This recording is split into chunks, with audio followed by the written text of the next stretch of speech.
Hello, welcome to Romance Files. Please like this video and subscribe to Blue Facts. In today's story, I caught my cheating wife through a spy app I installed on her phone. I am 36 years old, and my wife is 38. We first met when I was in my third year of college and she was in her fourth. We've been together since that day. After 3 years of dating, we decided to move in together. 3 more years passed and we got married. 2 years later, our joy increased when my wife became pregnant, and we welcomed the birth of our daughter. As in any normal family, we had our fair share of domestic quarrels, but we always managed to make up quickly, sometimes even in the midst of a quarrel. Overall, we were a classic family. After finishing my education, I started my career path by working hard to climb the corporate ladder. In the end, I earned enough to afford a spacious 4-room apartment. We invested in a major renovation and happily settled in our new apartment. My wife also resumed her career after maternity leave, and everything went well for her. She got a good position and started earning a decent income. By combining our incomes, we were financially prosperous. Over time, we acquired everything we needed: a new apartment for our growing daughter, expensive cars, and all the amenities that one could wish for. Life seemed abundant. I deeply loved my wife and remained faithful to her throughout our marriage. I was not a heavy drinker, but sometimes I allowed myself to drink a glass of wine at dinner. Smoking was a habit I recently gave up. We always planned our holidays together, and I developed a passion for diving and skiing, while my wife decided not to dive out of fear and learn to ski instead. Our life revolved around work, earning money, and enjoying the fruits of our labor. My wife's work was connected with international business, which often required her to receive colleagues from abroad for negotiations. Gradually, I began to notice that her communication with these colleagues seemed to last longer than before. Although it seemed curious to me at first, I didn't pay much attention to it. Another notable change was that she started receiving Snapchat messages in the evenings. Strangely, whenever her foreign colleagues were around, these messages stopped coming. I checked her phone a couple of times after she fell asleep, but all the messages were deleted. I noticed that the last message was always around 7 p.m., despite the fact that the phone received notifications after she had already gone to bed. In the end, suspicion consumed me completely. One day, she came home late, around 10 p.m., and I foolishly jokingly asked if she had said goodbye to her lover. The fear that flashed in her eyes was something I had never seen before. However, as soon as she realized that I was teasing her, she smiled and brushed it off, calling me a fool. Moreover, she sometimes went abroad to visit her colleagues. When my suspicions reached a peak, I couldn't take it anymore. I resorted to installing spyware on her phone, which allowed me to control it remotely via SMS or from my personal account. This program could record the audio of the environment, take photos with the camera, and send all the data to my personal account. One day, she went on another business trip, and in the evening, I came home from work. I spent time with our daughter, helped her with her homework, and put her to bed.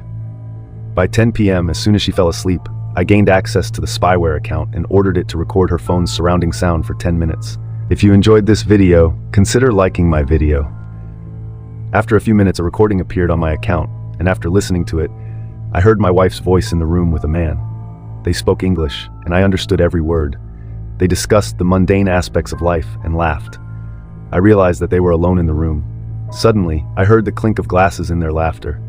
At that moment, my heart started pounding wildly. I sent another command to record for an additional 20 minutes and take a picture of the environment. To my horror, the photo turned out to be a black square, indicating that the phone was placed with the camera down. I quickly instructed the program to take a picture using the front camera. The resulting photo showed the phone lying on the bedside table in the room, a part of the headboard of the bed, and a wall lamp standing next to it. 15 minutes later, another recording appeared that made me shiver. I played the tape back and heard them laughing and talking again. I found myself in a state of disbelief and shock, as if my whole world was collapsing before my eyes. Stunned, I poured myself a drink and ordered the program to record for 4 hours, after which I drowned my sorrows in alcohol. Don't miss out on the journey to 1,000 subscribers. Hit that subscribe button now and be part of something big before everyone else. The next morning, Thursday, I was completely shattered. Since it was time for my daughter to go to school, I told her that she was not required to attend classes that day. I notified my boss that I would take a couple of personal days until Monday. My wife was supposed to return on Sunday. Then I sat down and started listening to the 4-hour recording. However, I only managed to listen for 40 minutes because it was at that moment that I heard the unmistakable sounds of my wife's pleasure, the same sounds that I had known well for more than 13 years.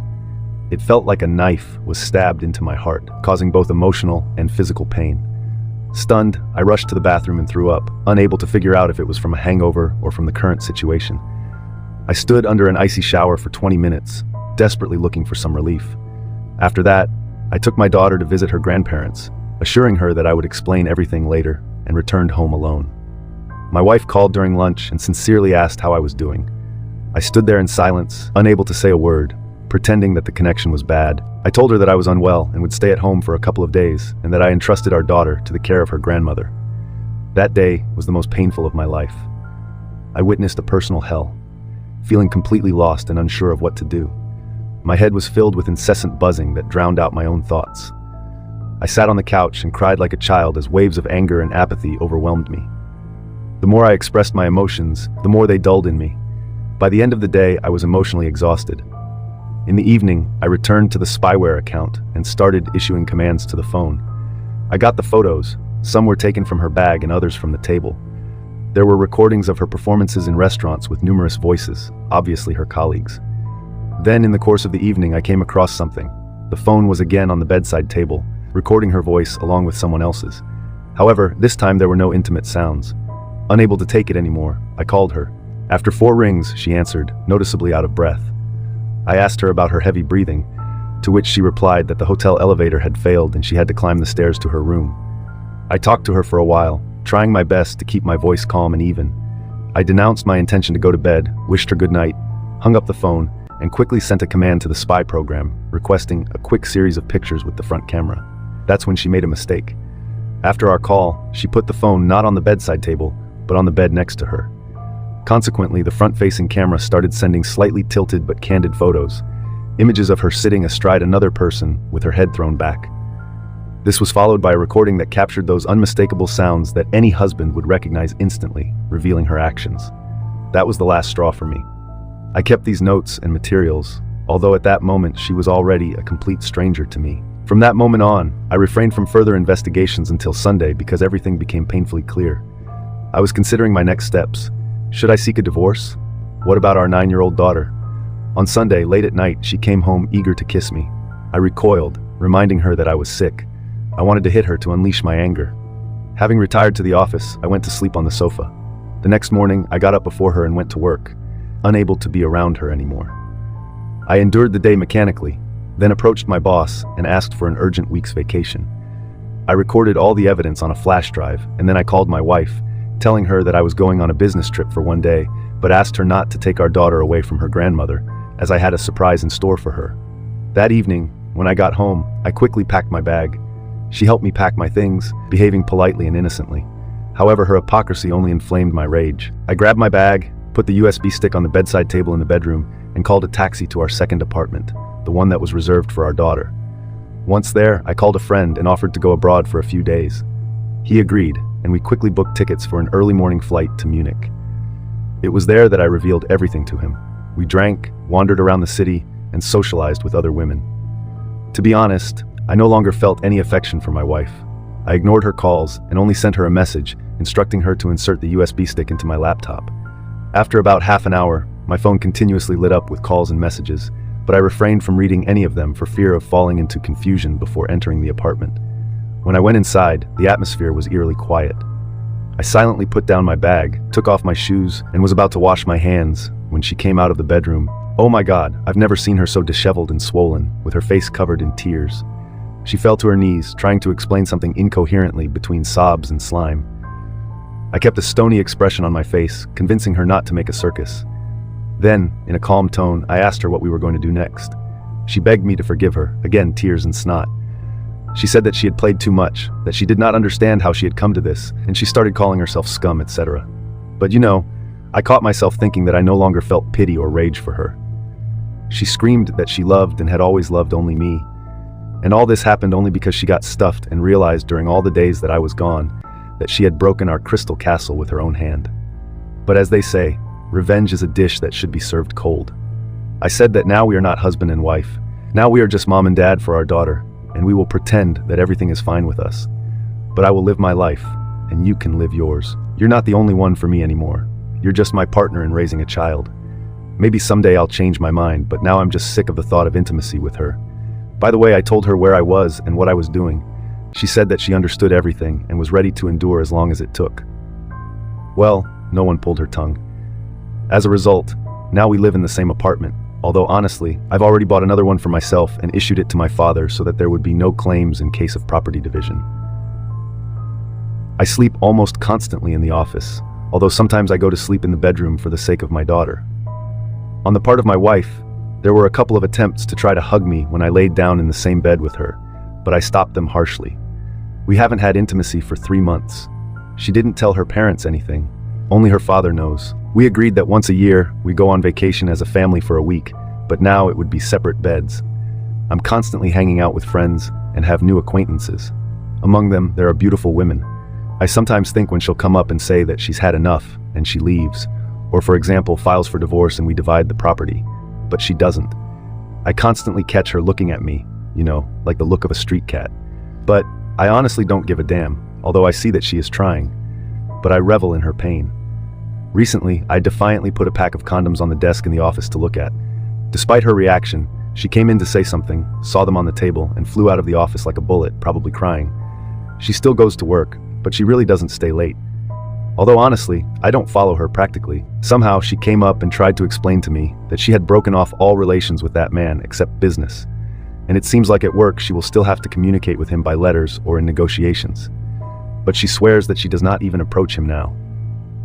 By the way, this freak also has a family, to which I told her that her relationship with sexual partners does not concern me, and she is free to do what she wants.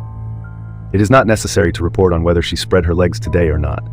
I myself sometimes come back after midnight now, or vice versa. I leave when my daughter goes to bed. From Friday to Saturday, for example, naturally, I do not limit myself in anything. If I want sex, then it will definitely take place. I come in the morning and go to the office to sleep off or to the bedroom if she's not there anymore. Nothing has changed in the home routine. I still buy groceries. I love and know how to cook. We had cleaning from the incoming housekeeper, so nothing has changed here. I have been paying for the apartment, and I am still paying. Where she spends her money and whether she spends it, I don't care. Communication, like loving each other, is only for our daughter or her parents if they come. Although it seems to me that if I tell my mother-in-law, she will probably strangle her right in front of my eyes. I have a great relationship with my mother-in-law. She is an intelligent woman and strictly respects family values. Surely this is another argument why the wife does not want to leave. Apparently, she is afraid of her mother because mom will definitely ask the question, "What the hell is going on?" And I'm not going to lie. In general, I mock her as much as I can, and I really enjoy it. Yes, maybe I've become a monster now, but she herself gave birth to that monster. And you know what amazes me? Her perseverance and patience. It's like a red flag to a bull for me. I wonder how much more she can take. And please don't start with the whole, "she's the mother of your child, blah blah blah." What she was getting herself into with that jerk. She didn't care much about that for half a year, going on business trips or spreading her legs in the city without thinking about our daughter or her husband. No comment. Every time I feel like my armor will crack, I remember that day, what I felt back then, and it eases me. I become stoned again. So this is how I live now. Everything is fine with our daughter. We are great parents, and I still help her with her lessons in the evenings. Our mutual friends know nothing. Maybe when I get tired of tormenting her or realize that enough is enough, I'll switch off the bastard mode and have a talk with her. But not now. Not now. Thank you for watching. Like, comment, and subscribe if you enjoyed the video. Until next time, I'll see you again. Take care.